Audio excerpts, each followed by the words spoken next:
Hola, ¿cómo les va? Buenas tardes. Ya estamos en la transmisión. Bienvenidos a otra cápsula cultural del Espacio Cultural San Lázaro. En esta ocasión, pues voy a hablar de un tema bastante, pues puede ser ciertamente controversial.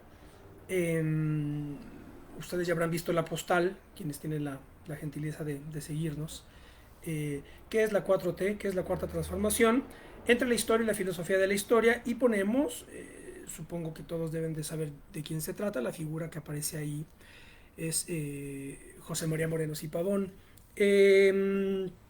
La cuarta, en fin, primero decir que esto es un ejercicio que hago de interpretación histórica, no tiene que ser entendido esto como una adhesión o repudio personal, no es una toma de partido mía, que la tengo, de hecho, yo tengo una postura política, desde luego, pero no se trata de eso, desde luego, porque este no es el espacio para ello, este es un espacio institucional, es la Cámara de Diputados, casa de la pluralidad política de la nación.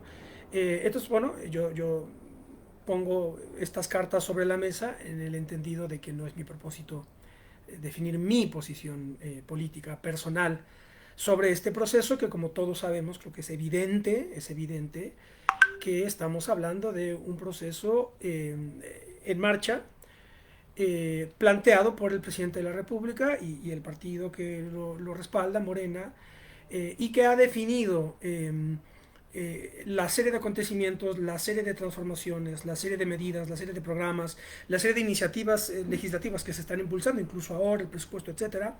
Todos sabemos que el presidente ha planteado que el país está sufriendo una cuarta transformación histórica. Entonces, repito que me parece necesario, obligado, pues ofrecer un marco de interpretación histórico para esto, para comprender, así sea que se está a favor o en contra, la cuarta transformación. Quizá, una vez explicado, y sobre todo si lo hago bien, pues puede incluso que cambien quienes estaban a favor, pues ya están en contra, o los que están en contra ahora están a favor, ¿verdad? Esa es una alternativa.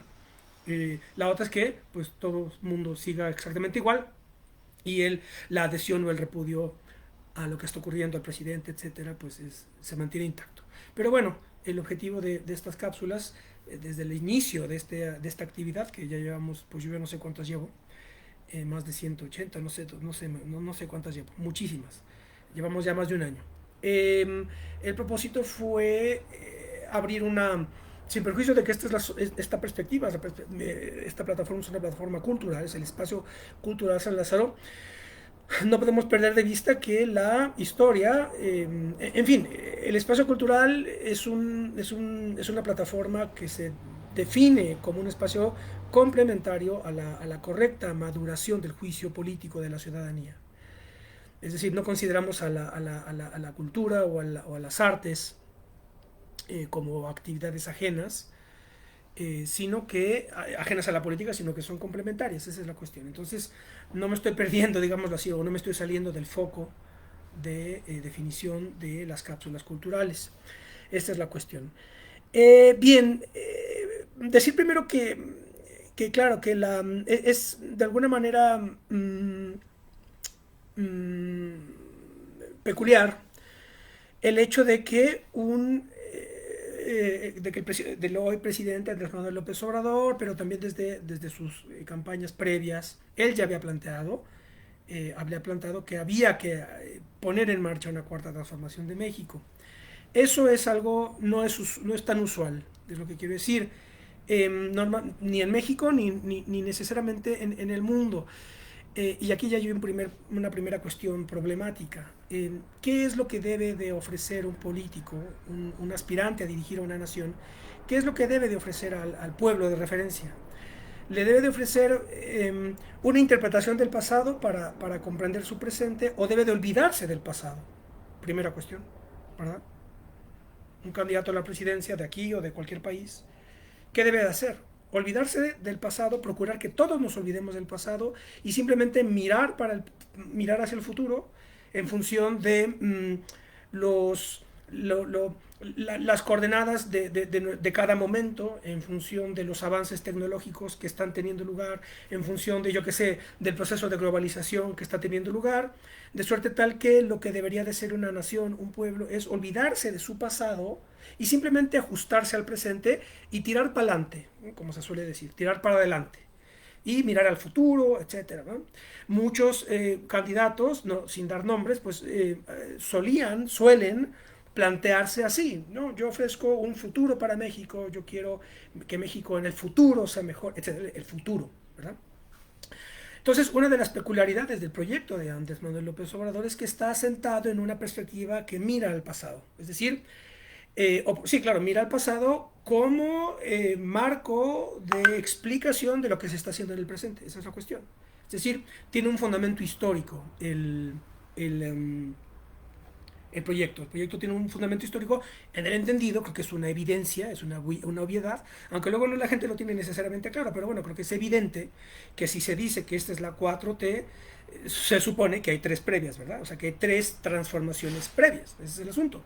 Y no nada más que hay tres transformaciones previas, sino que están secuenciadas, están eslabonadas de alguna manera, ¿sí?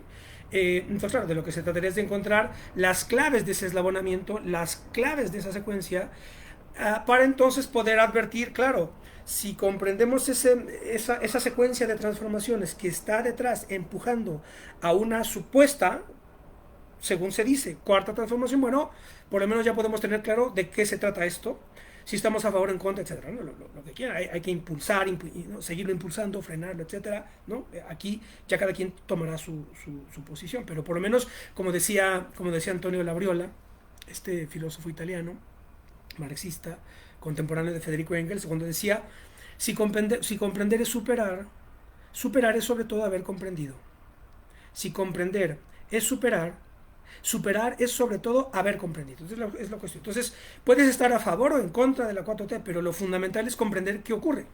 Y para entender qué está ocurriendo, tienes que comprender qué ha ocurrido, ¿sí? Haber comprendido qué es lo que ocurrió en estas tres transformaciones previas, cuya secuencia se trata ahora de explicar. Entonces, bueno, primera consideración, aquí yo sí debo de decir, creo que esto no es necesariamente una toma de posición político-partidista personal, pero sí es una toma de posición metodológica, intelectual, si me permiten decirlo así, por la idea, digamos, por la perspectiva histórica.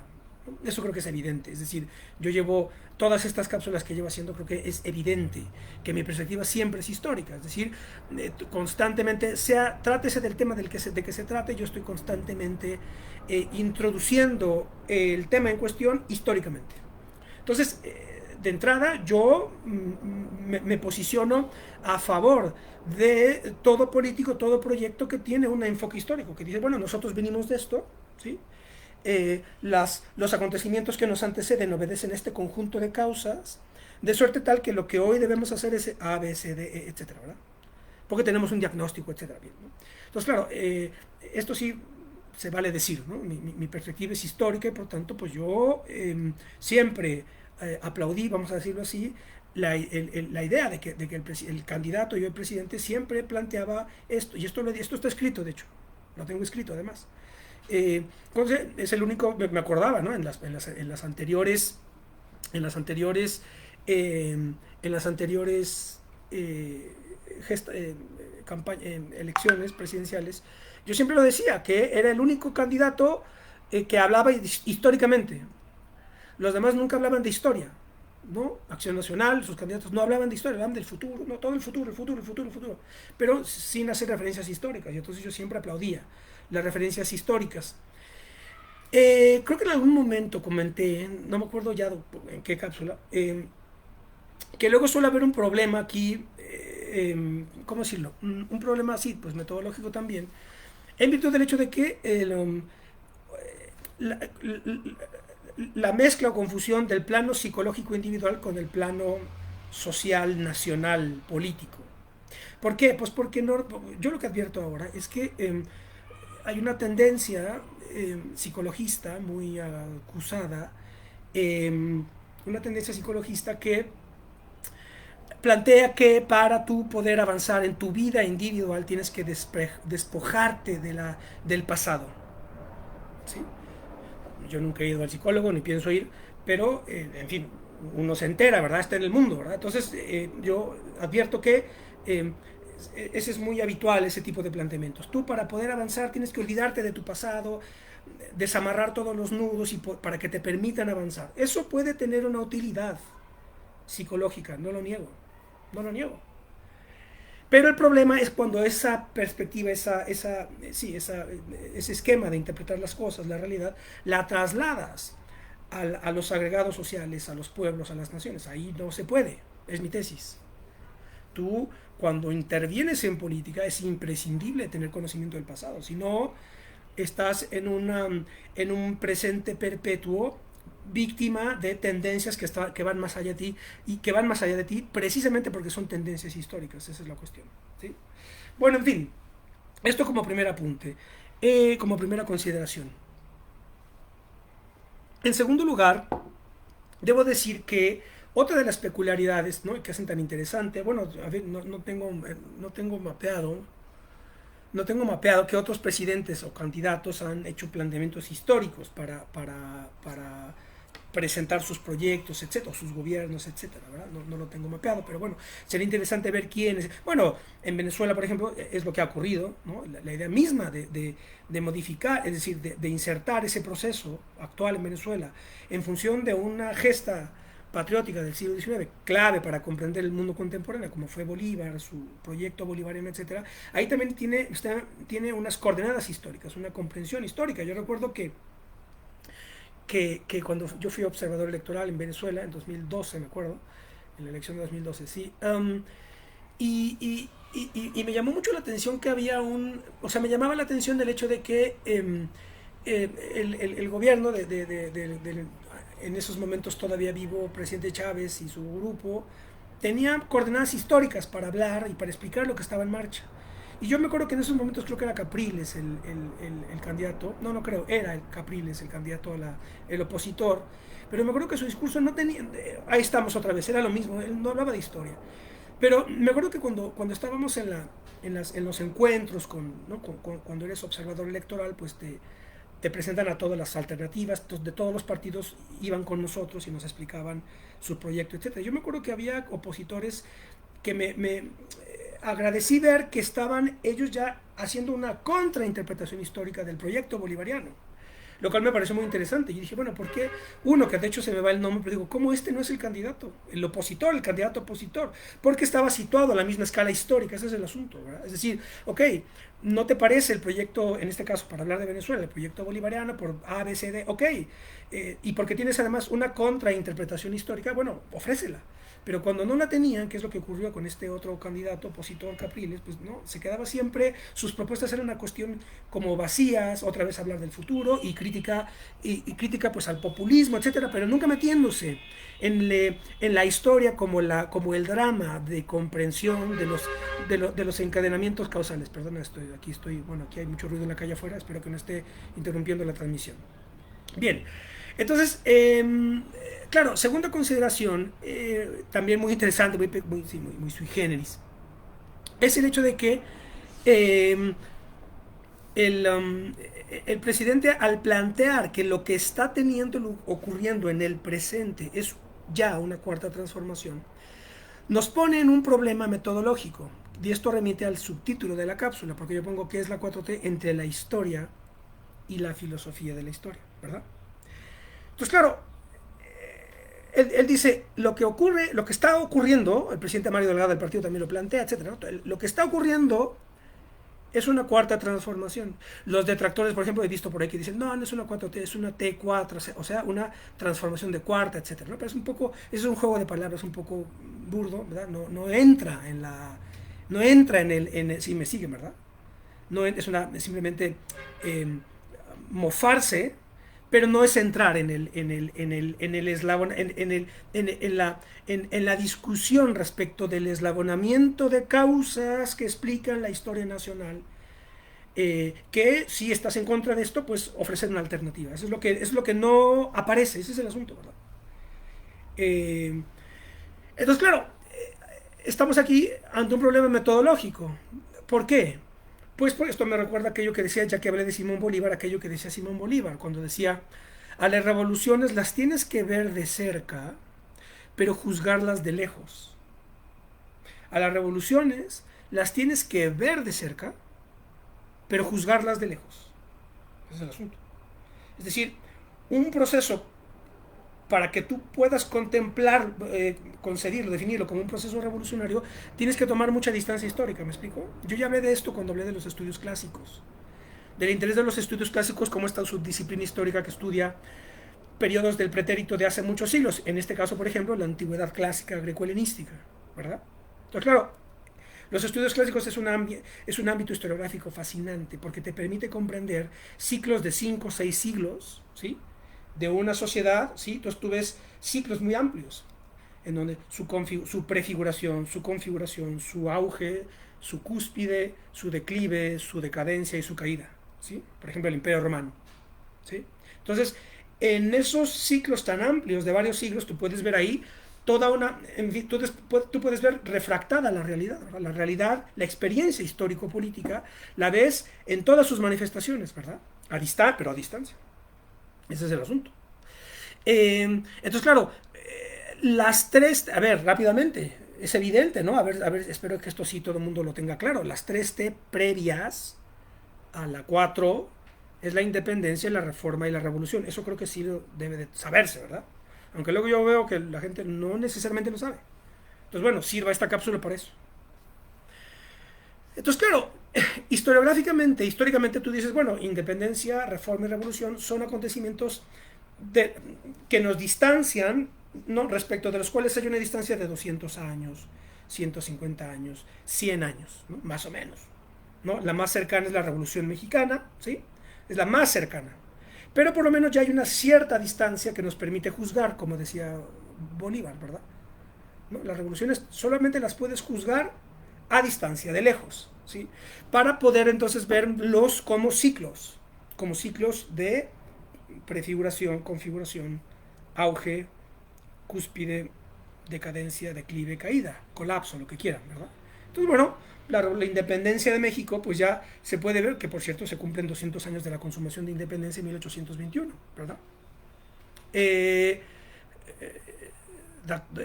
Datos fundamentales de documentos fundamentales, fundacionales de México de 1821, Plan de Iguala, Tratados de Córdoba y Acta de la Independencia del Imperio Mexicano, de Iturbide, ¿no? Entonces, claro, 200 años ya más, y eso más o menos, ¿eh?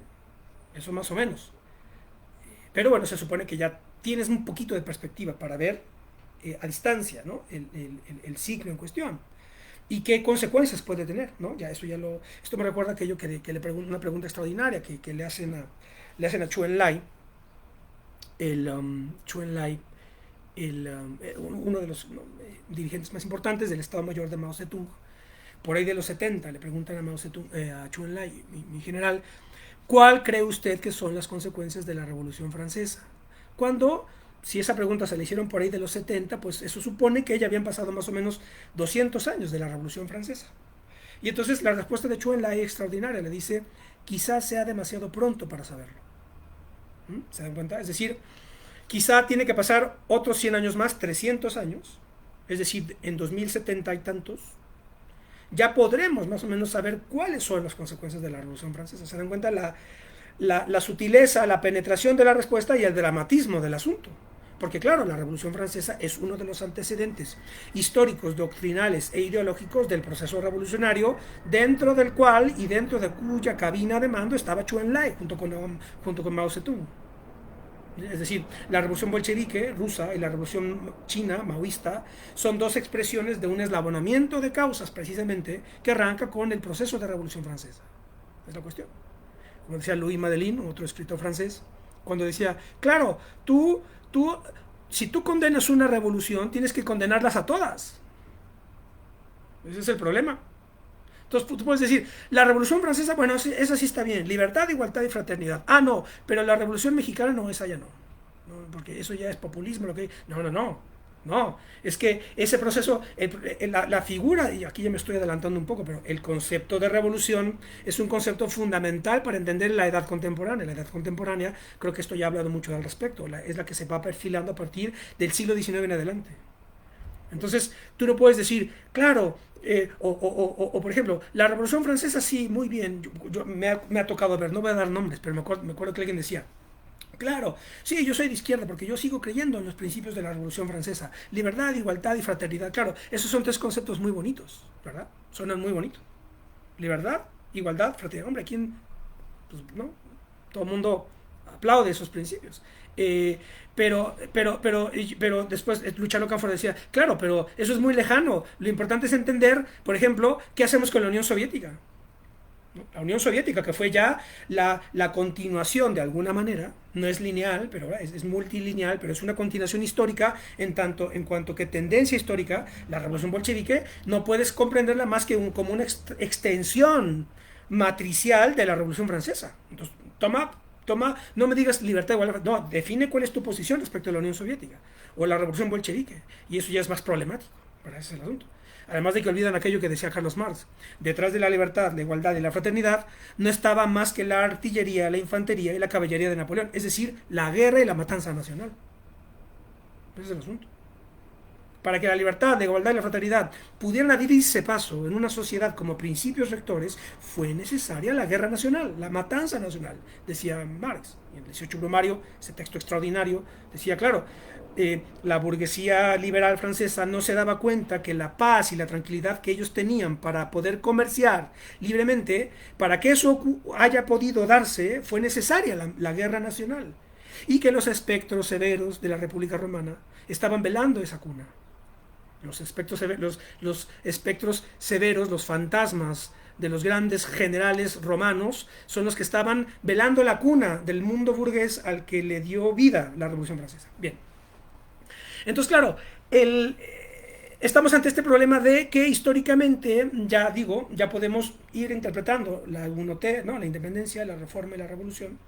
Pero la cuarta transformación es algo que tenemos, literalmente, como diría Bolívar, la estamos viendo de cerca. Pero necesita pasar tiempo para poderla juzgar de lejos, ¿me explico? Es decir, la cuarta transformación, cualquier cosa que esto vaya a resultar ser, solamente se podrá juzgar en 20, 30, 40 años. ¿No? Un historiador volteará a este periodo, no sabemos cuánto vaya a durar, depende de qué lado esté cada quien, ¿verdad? Entonces, no, yo quiero que dure mucho, yo quiero que ya se acabe, lo que sea. Aquí cada quien sabrá. Pero en 30, 20, 30, 40 años, pues ya se podrá mirar al pasado y decir, ok, la llamada, lo que en su momento se llamó cuarta transformación, pues fue esto, hicieron esto, etc. Claro, entonces aquí estamos ante un problema de metodológico, es decir, la historia de la 4T todavía no se ha hecho. Se está manipulando el presente, pero el juicio se va a hacer hasta en el futuro, esa es la cuestión. Y entonces, si no, aquí la cuestión es, si no estamos haciendo historia, si el presidente, les guste o no les guste, eso no importa, no importa de qué lado está cada quien, repito, no, lo vuelvo a decir, para que no parezca esto que yo estoy aquí haciendo apología, esta es una explicación filosófica, un intento de explicar filosóficamente qué está ocurriendo, y que ya cada quien tome su partido, su posición, la defina. Pero claro, si el presidente ha puesto sobre la mesa esta discusión, pero ocurre que, como vengo diciendo, es imposible que esto sea considerado ya desde una perspectiva histórica, porque para que eso sea posible tiene que pasar tiempo. Entonces, ¿qué es lo que está haciendo el presidente? ¿Qué es lo que está haciendo? Si no está haciendo historia, ¿qué está haciendo? Si no está haciendo historia, ¿qué está haciendo? Porque historia se hace de los 200 años de la independencia. En México 2021, aquí en Cámara, bueno, en el espacio, hicimos un conjunto de mesas de discusión con especialistas, 20, no me acuerdo cuántos fueron. Claro, todos se ponen a discutir qué pasó en 1821, que Iturbide, que sí, que no, que lo que quieran, ¿verdad? Claro, ahí vas tú investigando, desarrollando, abriendo archivos, ¿no? Comparando documentos, comparando tesis doctorales, discutiendo, etcétera. Claro, entonces ya se juzga de lejos 200 años de independencia. Entonces, Iturbide fue esto, fue lo otro, lo que quieran, ¿verdad? Claro, como no estamos haciendo, si no estamos haciendo historia aquí, ¿qué es lo que nos está, fíjense ustedes, para que vean la relevancia de este asunto, ¿qué es lo que nos está poniendo a hacer el presidente? A todos. Bueno, los que estamos en estas cosas metidos, ¿verdad? Ahí a lo mejor a alguien le importa un pimiento lo que está pasando con el país y pues le da lo mismo, ¿verdad? Sea cuarta o quinta, lo que sea, pues no pasa nada, ¿verdad? Yo a lo mío, etc. Respuesta, que está en el subtítulo de la cápsula. Lo que está haciendo el presidente es filosofía de la historia. Ni más ni menos, ¿eh? Ni más ni menos. Claro, esto de filosofía de la historia es un tema muy complejo, muy fascinante. Esto da para un semestre o dos de tema de filosofía de la historia. Pero la filosofía de la historia, para resumir muchísimo, porque ya digo, pues de esto tampoco se trata de ponerse aquí indigesto, pero la filosofía de la historia, es decir, el historiador trabaja ¿con qué trabaja el historiador? No trabaja con el pasado, porque el pasado no existe. El historiador con lo que trabaja son con reliquias y relatos, es decir, documentos y monumentos. Es decir, el historiador revisa archivos, ¿verdad? Va al archivo aquí, ¿va? Y va revisando los documentos. O ve restos, reliquias ¿no? arqueológicas, monumentos, etc. Y entonces, a partir de los documentos y los monumentos, reconstruye un acontecimiento del pretérito, ¿verdad? Es lo que hace el historiador. Es lo que se hace en las facultades de historia. Entonces, como vengo diciendo, en 20, 30 años, en la facultad de historia X, Y o Z, pues alguien va a decir, ok, vamos a analizar los discursos del presidente, sus programas de gobierno, sus resultados, sus iniciativas, y van a ir cotejando, vamos a ver los resultados, cuánto creció la economía, lo que quieran, ¿verdad? Y entonces ya, con, esa, con ese análisis, pues ya hará un balance histórico, bueno, malo, etc. Bien. Entonces, claro, ¿qué es la filosofía de la historia? Si no es historia. ¿Qué es la filosofía de la historia? Resumiendo muchísimo, la filosofía de la historia es una interpretación ideológica de la historia. La filosofía de la historia, esto repito, resumiendo muchísimo, groseramente incluso, pero bueno, no me puedo extender. La filosofía de la historia es una interpretación de la historia, es decir, de los acontecimientos del pretérito, para darle sentido al presente. Es la cuestión. Siguiente pregunta. Si la historia la hacen los historiadores, ahí les va, para que vean la importancia de esto. Si la historia la hacen los historiadores en las facultades de historia, ¿dónde y quién se hace la filosofía de la historia? Respuesta. La filosofía de la historia se hace en la política y el responsable de hacer filosofía de la historia es el político. Es la cuestión. De hecho, esto bueno, en fin, obviamente llego a todas estas cuestiones a través de muchas lecturas, pero me acuerdo, pues que no sé, creo que está en cajas el libro, pero hay un libro extraordinario de Elias Canetti, pero es que ni siquiera vale la pena que les recuerde porque no me acuerdo de la cita, pero era una cosa así como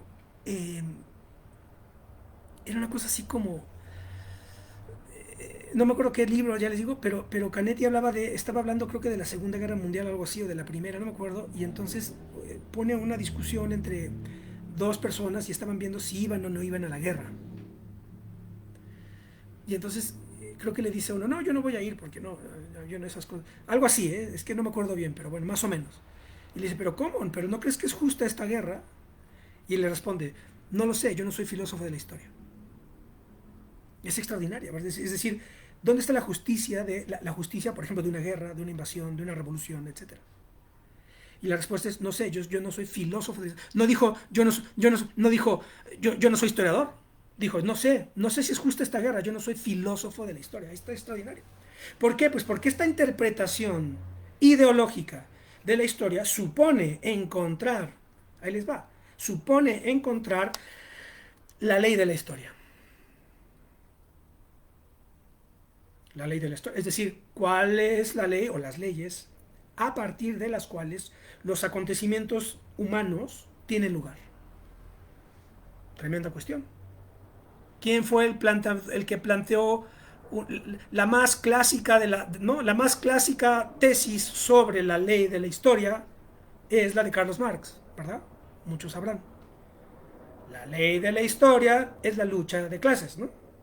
Más lo decía, ¿no? Es decir, el conflicto de clases, el antagonismo de clases es lo que está siempre detrás de todos los procesos de cambio histórico. Claro, esta es una cuestión muy peliaguda, ¿verdad? Porque claro, quien tiene la ley de la historia tiene la verdad, imagínense ustedes. Y el problema es que, claro, es que se dan cuenta de lo bonito de esto porque esto es una cuestión ya de tipo filosófico. Porque el problema de la verdad es un problema filosófico. ¿Qué es la verdad? Y esto ya nos mete en filosofía de la ciencia. La filosofía de la ciencia es todo lo que gira alrededor de la idea de verdad. ¿Qué es la verdad? Fíjense ustedes. Es lo que luego pasa. Claro, el periodista, yo quiero la verdad histórica sobre quién mató a Kennedy. Bueno, sí, pero bueno. Entonces, claro, la filosofía de la historia es este ámbito, responsabilidad del político, mediante el cual se le da una interpretación a la historia para darle sentido al presente. Y si el material con el que trabaja el historiador son los documentos y los monumentos, ¿con qué trabaja el filósofo de la historia? Respuesta: con la palabra, con el discurso, con la retórica. Es la cuestión. Es decir, es una cuestión retórica, de palabra, discursiva. Y ese es el material, el político trabaja con la palabra. Y a través de él, de la palabra, disuade o persuade. Esa es la cuestión. Esto está planteado, esto lo extraigo yo de la idea aristotélica de la retórica. Porque Aristóteles decía que fíjense ustedes, Aristóteles decía que la verdad retórica es funcional y teleológica. Lo teleológico tiene que ver con aquello que activa procesos que se van moviendo en el tiempo. Entonces dice, claro, tú vas modificando el discurso para activar procesos que van moviéndose en el tiempo. Y con un sentido, con una teleología. ¿Sí? Tele, lejos. ¿Sí? Es decir, un desplazamiento en el tiempo hacia un punto que tú pones hasta el fondo, ¿verdad? Un horizonte. ¿Sí? Es la cuestión. Entonces, la verdad retórica, ya digo, es funcional, es decir, es instrumental a un propósito determinado. Y entonces, en este caso, el filósofo de la historia, es decir, el político, esto es fundamental, ¿eh? Luego, muchos políticos no se enteran, ese es el problema. Pero bueno, eso ya les digo, lo he comentado otras veces. Tú puedes tener 4 generaciones de políticos totalmente mediocres que lo único que hacen es pequeña política, ¿verdad? Están ahí intrigando, ¿verdad? Grillando, Y bueno, en fin, pues es lo que hay. Pero puede ocurrir que de pronto aparezca una generación de grandes políticos, de grandes estadistas, así sea peleándose unos u otros, etc. Yo me acuerdo que creo que decía Aldo Moro, de que ya hablé creo hace mucho, ¿se acuerdan? Hice una cápsula sobre Il Divo, esta película de Paolo Sorrentino extraordinaria sobre Aldo Moro. Perdón, Giulio Andreotti. Entonces me acuerdo que decía, creo que hablaba de, no era Pietro Nenni, no era Pietro Nenni, era... Bueno, no me acuerdo, pero hablaba de un político socialista, dice, no, claro, dice, somos enemigos a muertes, pero lo estimo tanto, llevamos décadas discutiendo, ¿no? Esta es la cuestión. Entonces, bueno, que ya no sé por qué dije esto, pero bueno, en fin. Volviendo al punto. Estamos haciendo entonces filosofía de historias, es decir, una interpretación ideológica de los acontecimientos del presente, para intentar encontrar o comprender el conjunto de causas, ¿va? Recordando aquello que decía Tucídides, la historia es el estudio del encadenamiento de causas que explican un proceso, un acontecimiento determinado, ¿verdad? Entonces, claro, la interpretación ideológica de la historia intenta encontrar causas que van encadenándose para explicar procesos determinados. ¿Sí? Ideología, pues, ¿no? Explicación ideológica. ¿La ideología qué es? La ideología es un conjunto de ideas mínimamente sistematizadas que te dan cuenta, te permiten dar cuenta del presente también. ¿Sí? Entonces, pues, por eso no hay política sin ideología y no hay partidos sin ideología. Los partidos políticos tienen una ideología. El Partido de Acción Nacional, por ejemplo, tiene una ideología católica, fundamentalmente, están sus documentos. La ideología de Morena pues es una ideología nacionalista de izquierda.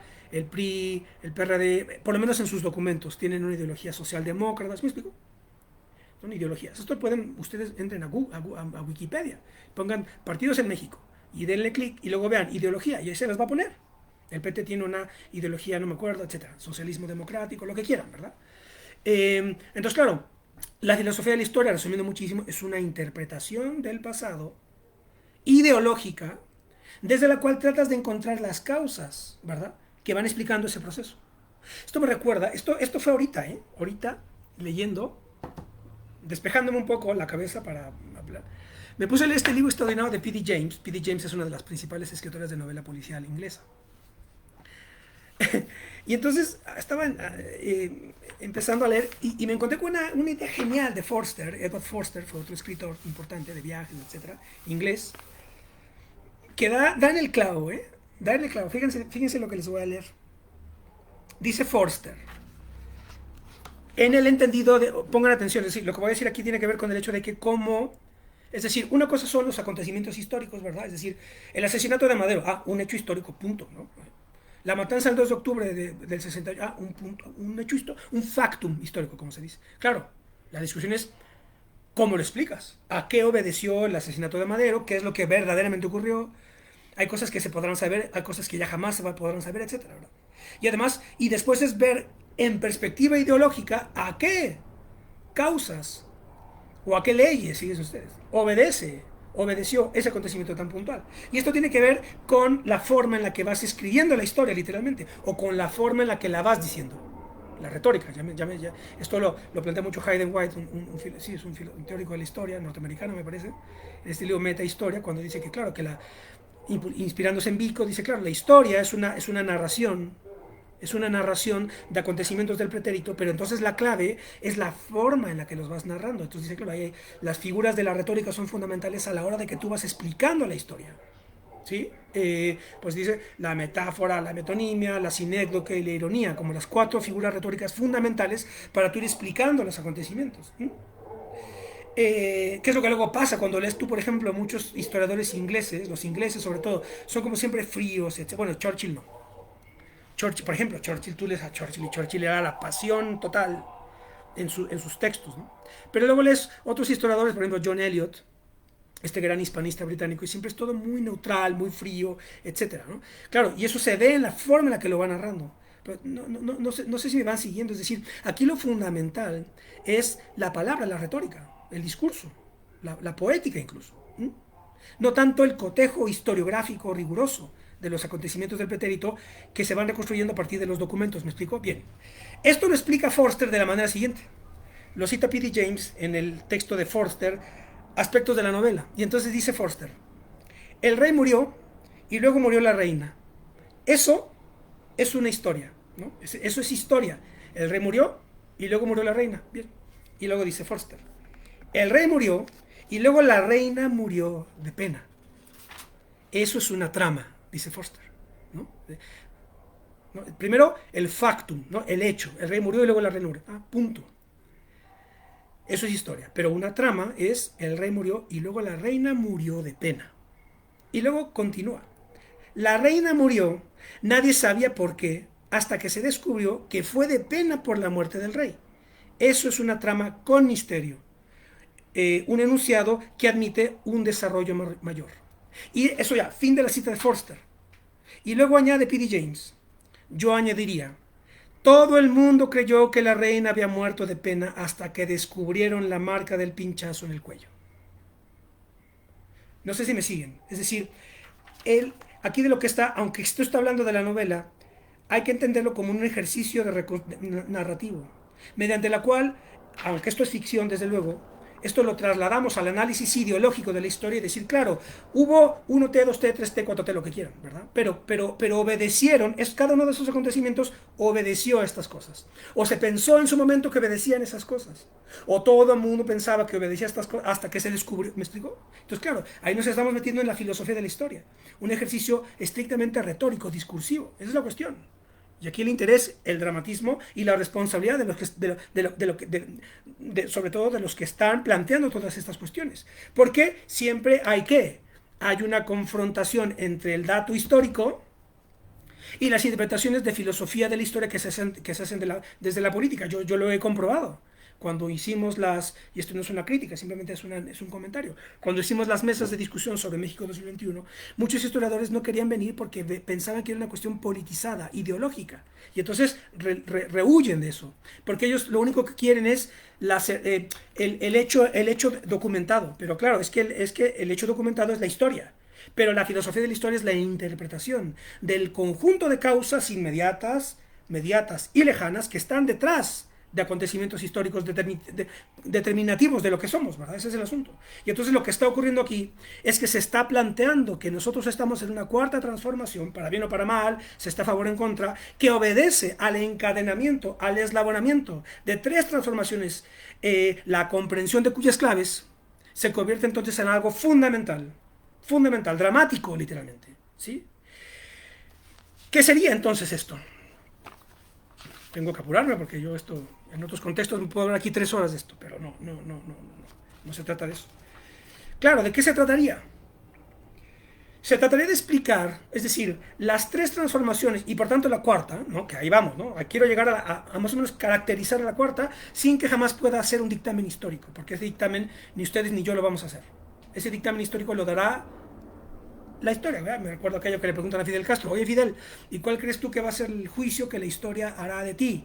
Y Fidel Castro responde: depende de cuándo hagas el corte, depende de cuándo cierres el ciclo y ahí tendrás un juicio, pero espérate 20 años más, ¿sí? Y entonces podemos ver otra perspectiva, etcétera. Claro, esta cuestión del inicio y el cierre de los ciclos históricos es uno de los elementos fundamentales y apasionantes del estudio histórico. ¿Sí? ¿Cuándo concluye la Revolución Mexicana? Para muchos en el 17, para otros en el 29, para otros, dentro de los que me incluyo, hasta el 38 con la expropiación petrolera, etc. Bueno, en fin. Entonces, claro, para entender las 3T y por tanto la cuarta, tenemos que fijar un ciclo histórico universal epocal, es decir, un ciclo que define toda una época, no solo en México, sino en el mundo atlántico, voy a decirlo así, es decir, el mundo europeo-americano. Esto ya lo he hablado mucho, en realidad. Mucho, ¿no? Ya he hecho varias cápsulas al respecto. ¿Cuál es ese ciclo? Si no entiendes ese ciclo histórico, no se entiende 1T, 2T, 3T, 4T, ni incluso. Sobre todo por el hecho de que cada una de estas son procesos revolucionarios. Esa es una de mis tesis. ¿Sí? Estamos ante procesos de carácter revolucionario. Ahora hay que explicar de qué naturaleza, etc. Bien. Entonces, ¿cuál es el periodo histórico universal dentro del cual estamos como generación, como pueblo, como nación política? El periodo es la edad contemporánea. ¿Qué es la edad contemporánea? La edad contemporánea es el proceso de transformación por vía revolucionaria del sistema de monarquías o de imperios universales de régimen absolutista que por vía revolucionaria se transforman en un sistema de naciones políticas con pueblo soberano. Es decir, es la transformación del mundo europeo y americano principalmente en una primera generación, que esto yo ya hablé en otras ocasiones aquí en estas cápsulas. Es este proceso de transformación de Europa y América. Ese sistema de monarquías se transforma por vía revolucionaria en un sistema de naciones políticas con pueblo soberano. A Luis XIV le cortan la cabeza en Francia, el rey deja de ser soberano y la soberanía desciende al pueblo, para decirlo de una manera muy plástica, porque esto es todo un debate filosófico, la soberanía, pero bueno, en fin, para entendernos, ¿sí? La idea del pueblo soberano ya estaba planteado en las doctrinas escolásticas españolas, pero bueno, son detalles que ya no me puedo detener aquí. Entonces, claro, esa es la edad contemporánea. Entonces, la edad contemporánea es el proceso epocal, es decir, la época que comienza a desplegarse a partir de estos tres grandes procesos revolucionarios. ¿Cuáles fueron? La Revolución Norteamericana, la Revolución Francesa y las revoluciones hispánico-americanas, las nuestras, las que van de 1808 a 1824, ¿verdad?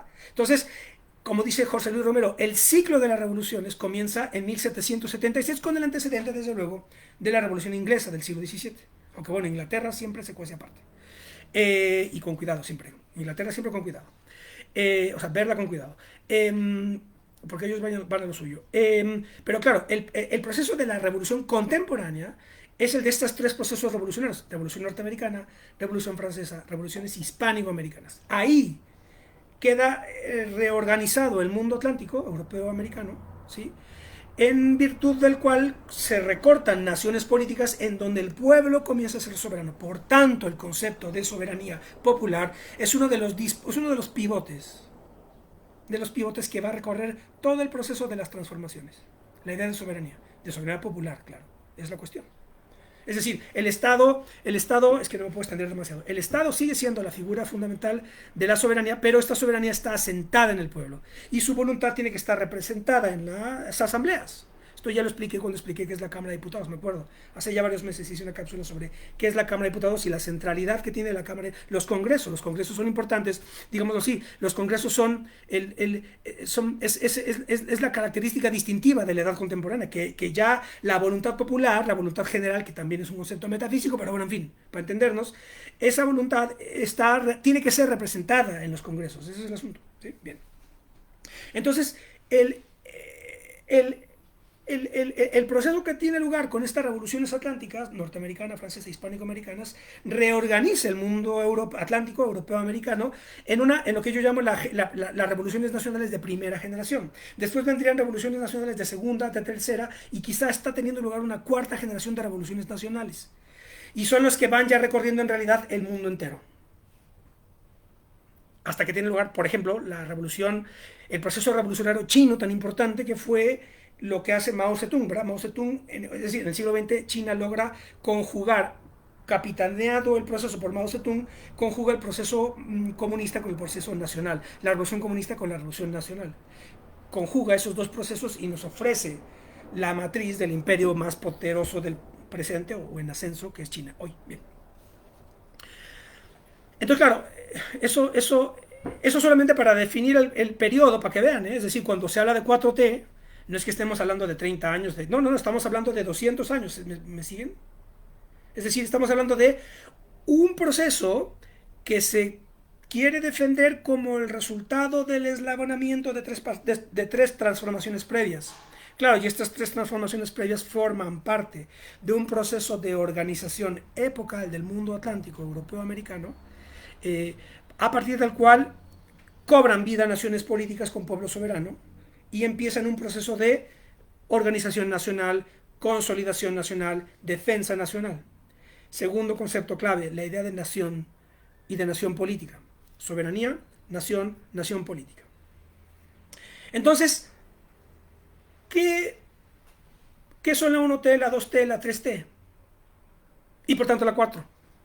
Bueno, a donde se supone que quiero llegar. Bueno, no se supone, ahí quiero llegar.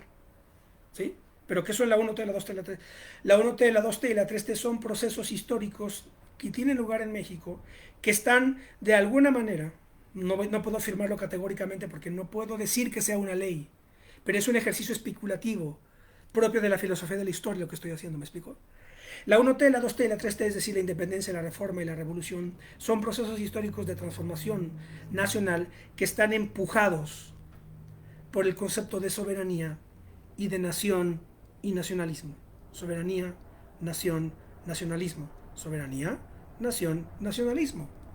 Esto lo explica Carlos Marx cuando, en la ideología alemana, cuando dice la Revolución Francesa y Napoleón, esto ya lo he dicho muchas veces, pero aquí viene otra vez, calla como anillo al dedo.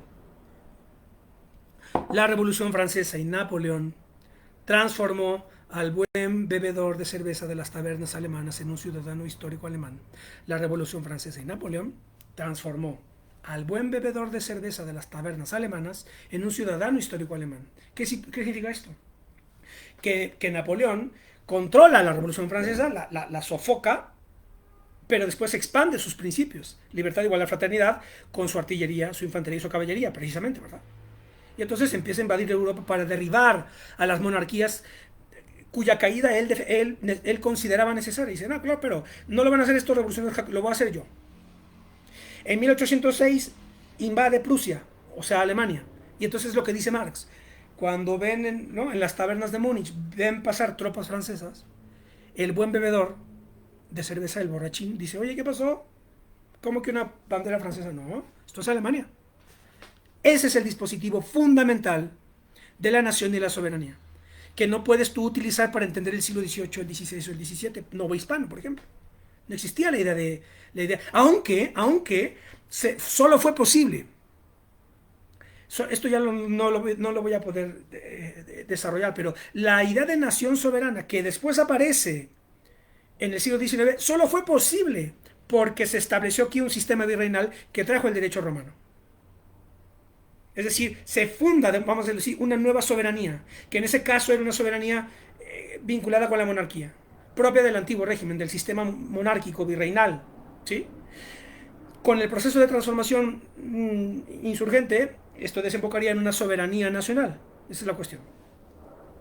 Entonces, la 1T o independencia, que es un proceso que va de 1808, que es cuando Napoleón invade, no, 1806 invade Prusia, 1808 Napoleón invade España y entra toda la crisis de la monarquía. Ese proceso desembocaría en México en 1821 con la entrada del ejército trigarante el 27 o 28 de septiembre, capitaneado por Agustín de Iturbide para consumar la independencia. Ese proceso de independencia o 1T es lo que yo llamo ahí voy, ya voy a caracterizarlo, porque me quedan 10 minutos. Entonces ya vamos a ir caracterizando, pero bueno, espero que haya servido todo este contexto para ir explicando entonces qué es la 1T, la 2T, la 3T y qué podríamos decir respecto de lo que es la 4T. Claro, la 1T es entonces una revolución nacional patriótica. La 1T es una revolución nacional patriótica. Yo sé que es un campo muy amplio de análisis, hay muchos estudiosos, hay la fase, ¿no? Hay muchos periodos, muchas fases, etcétera, ya lo sabemos.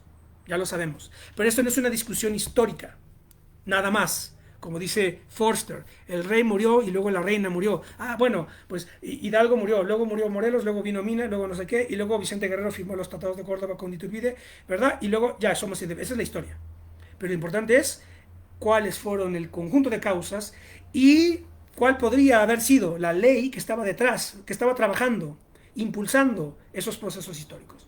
Entonces, esto de alguna manera se puede resumir, según yo, planteando a la independencia o 1T como una revolución nacional patriótica. La figura fundamental a la que yo asociaría la 1T es José María Morelos y Pepón. Por eso es la figura que pusimos en la postal. La clave para mí es Morelos, no tanto Hidalgo. No es que yo le esté achacando nada a Hidalgo, pero Hidalgo no tenía la idea de México. No podía tenerla, porque México solamente existe prácticamente hasta Díaz, hasta Porfirio Díaz. ¿Sí? Entonces, pero la clave para mí es Morelos. No por nada, el Museo Legislativo de la Cámara de Diputados es el Museo Legislativo Sentimientos de la Nación. Porque los sentimientos de la nación y el Congreso de Chilpancingo, después Constitución de Apatzingán, es ese proceso en donde ya está perfilada la idea de nación mexicana. Morelos, por tanto, es la figura clave. Yo diría el morelismo. ¿Cuál es la figura que aparece, que se dibuja a partir de la 1T entendida como Revolución Nacional Patriótica? La idea del patriota. Es decir, el patriota o ciudadano es esa figura en donde se mezcla o se conjuga el coraje civil con el coraje militar. El patriota es la figura histórica en la que se conjuga el coraje civil con el coraje militar, es decir, es el mexicano al grito de guerra. ¿No? Mexicano como un ciudadano, pero con coraje militar. ¿No? Mexicanos al grito de guerra o la patria es primero, es cuando aparece ya la idea de patria. ¿Correcto? Esa es la 1T. Visto, ya le digo, visto, juzgado a distancia. ¿Qué? ¿No? Resumiendo muchísimo. ¿Qué es la 2T? La 2T, o reforma, es una revolución nacional liberal. Claramente. Claramente. ¿No? Creo que está claro. Las leyes de reforma, que es el constituyente de 1857, es el inicio del consecutivo de las legislaturas. Nosotros estamos actualmente en la legislatura 65, dentro de un consecutivo que inicia en la legislatura, es decir, la legislatura 1 es la legislatura de 1857, sin perjuicio de que hubo más congresos en el siglo XIX. Pero el consecutivo, ya digo, inicia con la del 57. Entonces, la reforma fue una revolución nacional liberal, claramente, que también formaba parte de un proceso epocal, no fue algo exclusivo de México. Se separa la iglesia y el Estado, se nacionaliza la vida civil, fundamentalmente se nacionaliza la vida civil. La vida civil, concretamente la creación del registro público del registro civil en 1867 y desde luego la restauración de la República expulsando y fusilando a Maximiliano de Habsburgo, entendiendo el concepto de patria y de nación, ¿no? Maximiliano, yo he escuchado que luego dicen, claro, pero es que hizo cosas, sí, lo que quieras, pero él era un emperador impuesto desde fuera, entonces eso queda fuera de las coordenadas que estoy explicando. Las coordenadas que estoy explicando para comprender lo que es la edad contemporánea. Y la edad contemporánea es la era de las revoluciones nacionales. Es la era del nacionalismo. Es más, es la era del populismo. Que es lo que decía Tocqueville, ¿verdad? Tocqueville habla de la edad democrática, pero eran las democracias populares. ¿Por qué? Porque el pueblo se convierte en soberano. El depositario de la soberanía. Ese es el asunto. Bien. Entonces la revolución nacional liberal, que es la reforma, la podemos asociar claramente a Juárez. Entonces, 1T, Revolución Nacional Patriótica, morelismo, reforma o Revolución Nacional Liberal, juarismo. ¿Qué es la 3T? La 3T Vista también así, a juzgar a distancia, como diría Bolívar, la 3T o Revolución Mexicana, que también es un proceso muy largo, etcétera, ¿verdad? Campo fascinante de discusión historiográfica, pero se trata aquí de analizarlas desde la filosofía de la historia e intentar encapsularlas en un concepto que nos permita comprender una cierta secuencia, ¿me explico? ¿Qué fue la Revolución Mexicana? La Revolución Mexicana fue desde luego una guerra civil. Ojo, todas las 3T fueron guerras, fueron matanzas nacionales, hubo sangre. En esta 4T no hay. Clave, fundamental, ¿verdad? La 3T fue este proceso largo mediante el cual el Estado mexicano nacionaliza, atención, el Estado mexicano nacionaliza la infraestructura económico-productiva que Porfirio Díaz trajo e instaló en el país con capital extranjero. Ferrocarriles, industrias, mercado interno, es lo que hace Porfirio Díaz. Es decir, Juárez separa Iglesia y Estado, da una constitución liberal, nacionaliza la vida civil, ¿sí? Muere y llega Díaz. Y Díaz no podía ser de otra manera. Díaz impone dictadura, mantiene con mano dura controlado al pueblo y trae capital extranjero para sentar las bases de una infraestructura productiva, de un mercado interno, de un sistema de ferrocarriles, etcétera, de un sistema bancario con capital inglés, alemán, norteamericano, fundamentalmente. ¿Qué fue la Revolución Mexicana? Como ciclo, juzgado de lejos, fue un proceso histórico que tuvo como acometí, pero no es un capricho, no es que hayan sido malos, unos resentidos, unos populistas, no. Recuerden que el proceso de la edad contemporánea tiene como dispositivo ideológico fundamental la idea de la soberanía y la nación, es decir, que nosotros dejamos de ser buenos bebedores de pulque aquí y pasamos a ser ciudadanos históricos, ¿no? Utilizando la figura de Marx. Aquí dejamos de ser bebedores de pulque o de cerveza y pasamos a ser ciudadanos históricos que defendemos a la patria, porque la patria es primero. No es que yo lo diga, es que eso está ahí, es la historia, caramba, es la historia, lo que estoy explicando es la historia. Entonces, claro, ese proceso histórico, estructural, orgánico, de nacionalización de todo lo que Díaz armó con capital extranjero, fue el fruto geopolítico, vamos a decirlo así, de la Revolución Mexicana. Por tanto, la Revolución Mexicana no es necesariamente que haya concluido en el 38, que es como yo digo, sino en realidad la Revolución Mexicana es una matriz de comprensión histórica que va ampliándose y va moviéndose durante el siglo XX. Porque después vino la segunda gran nacionalización, que fue la de la industria eléctrica. Y luego la tercera gran nacionalización, que fue la de la banca. Pero repito, no fueron decisiones de ogros, de orangután. No. Era el resultado, el desdoblamiento de los procesos históricos dados en función de dispositivos ideológicos que son los que definen toda una época en la que está el mundo entero. ¿Verdad? Es la cuestión. Ahora, quien esté en contra, pues tiene que ofrecer una alternativa a eso, ¿no? ¿Y qué alternativas hubieron contra esos muchos intentos, en fin, ¿no? Pero por lo menos ya no me puedo extender aquí, estoy a punto de tener que acabar, pero por lo menos lo importante era dar un marco y entonces comprender por qué está ocurriendo lo que está ocurriendo. Hace poco discutía yo bueno, no discutía, en una buena conversación con un amigo, y me decía, claro, es que a mí como consumidor, a mí me afecta la reforma energética si sube porque a mí qué más me da que la luz me la dé Iberdrola o CFE, lo que sea. Yo lo que quiero es un buen servicio. Le digo, claro, pero es que la edad en la que estamos precisamente puso a las sociedades en un drama en el cual se aparece la disyuntiva de ser un buen bebedor de cerveza, o sea, un consumidor satisfecho o un ciudadano histórico. ¿Me explico? Yo creo que claro, porque la economía moderna lo que busca es buenos bebedores de cerveza, es decir, consumidores satisfechos, que tengan buena gasolina, buena energía, al margen de que esa gasolina te la dé Shell, ExxonMobil o la energía te la dé Iberdrola, no importa. Yo no importa, yo quiero ser un consumidor satisfecho, que me atienda, yo quiero servicio al cliente y ser feliz aquí y ahora, ¿verdad? Que es lo que ahora está de moda, etcétera. Por eso, me siguen un poco, por eso no me hablen de historia. Mucha gente dice, yo no quiero saber de historia. A mí, ¿para qué me sirve la historia? Yo lo que quiero aquí es buenos servicios. Claro, el problema es que, claro, si todos los servicios están estratégicos, ¿verdad? Lo estratégico, no estoy hablando de todos los sectores de la economía, pero si los servicios estratégicos, que son los que tienen que ver con la energía, el suministro y el sistema financiero, están en manos extranjeras, pues México como Estado, pues no es un Estado, es una ventanilla, es un gobierno ahí que está controlado por fuerzas externas, ¿me explico? Pero repito que esto no es ningún nacionalismo trasnochado, que luego yo he escuchado esta estupidez por ahí. Esto es el siglo, esta es la edad contemporánea. Y es la edad en la que nos está tocando vivir. Ese es el asunto. Bien.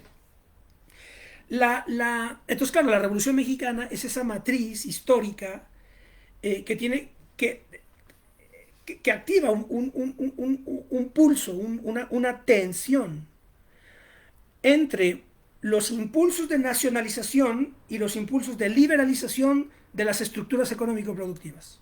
Y ese es el drama del siglo XX mexicano, inglés, francés, alemán, etc. Eso no es exclusivo de México.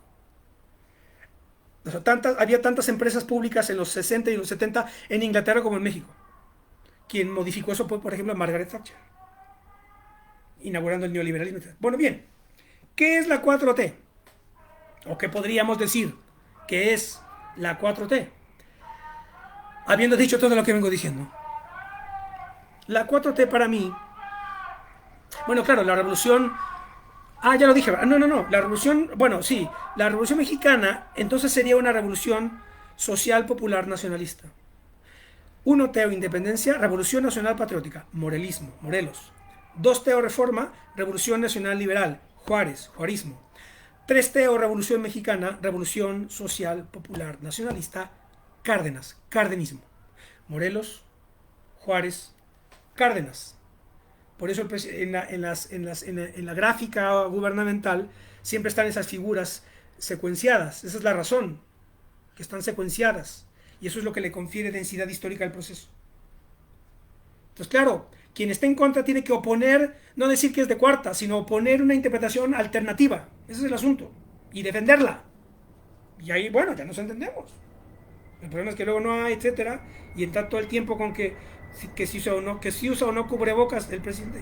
¿Qué más da? O sea, ¿qué más da para los efectos de comprender esto, verdad? Lo que está en juego y lo que está en marcha, etcétera, ¿no? Bien. Entonces, claro, ¿qué sería la 4T? Yo creo, ahora sí que aquí va mi tesis. La 4T es una revolución democrático, popular, nacionalista. Solo lo podemos apuntar porque, como vengo diciendo, solamente la historia, la perspectiva, la distancia, el tiempo es el que nos va a permitir ya ponerle ahora sí un marbete más ajustado, una clasificación. Pero yo creo que lo que está ocurriendo es que esto es una revolución democrático-popular nacionalista.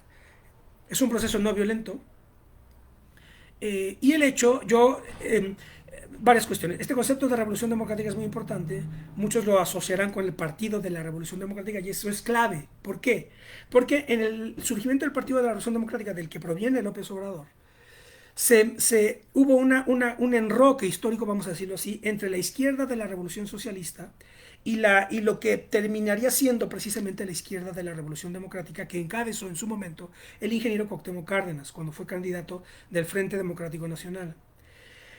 El acuerdo fue: los socialistas olvídense de momento de la revolución socialista y vamos a buscar todos la revolución democrática. Vamos a procurar que México sea un país democrático y ahí, digámoslo así, volviendo a ese principio de sufragio efectivo de Madero. Vamos a lograr que las elecciones por fin en México sean creíbles. Porque en toda la historia las elecciones o nadie iba a votar o eran todas fraudulentas, pero siempre había duda de las. Entonces, claro, la idea de que esto es una revolución democrática, o de otra manera, que la presidencia de López Obrador es la consumación de la revolución democrática, que es lo que yo estoy planteando aquí, nos lo permite comprender el hecho de que es el presidente más votado de la historia. Eso no es un dato menor. Eso no está ni bien ni mal, no es estar a favor o en contra, ese es un dato. Es decir, el proceso de politización que ha activado esto es el más grande que ha habido en 200 años de vida independiente, o independiente en el papel desde 1821.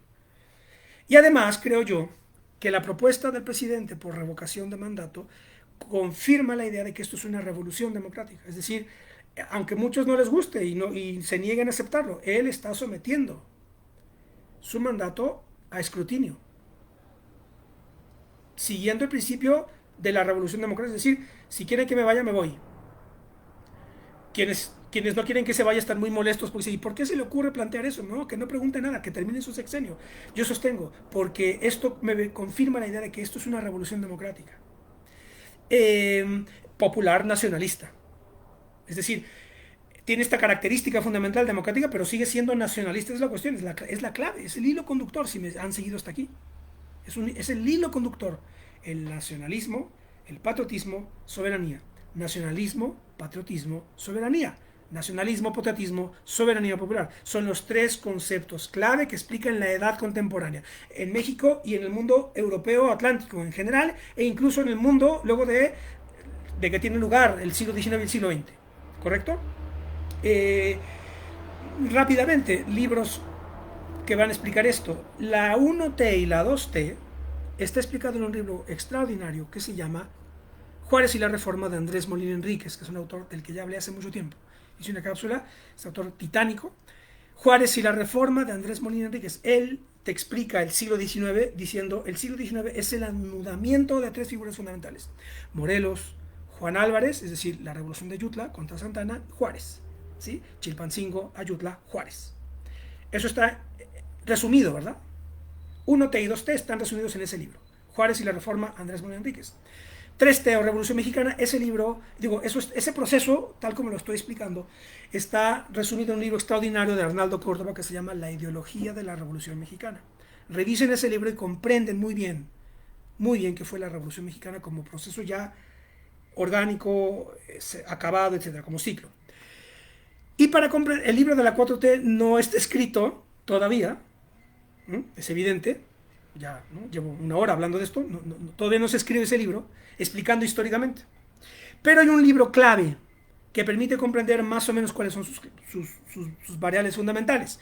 Y ese libro es México, la disputa por la nación, de Carlos Tello y Rolando Cordera, que está escrito en 1981.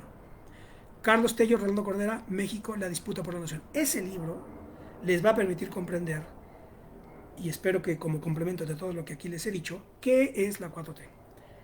Eso sería todo por hoy. Hasta pronto.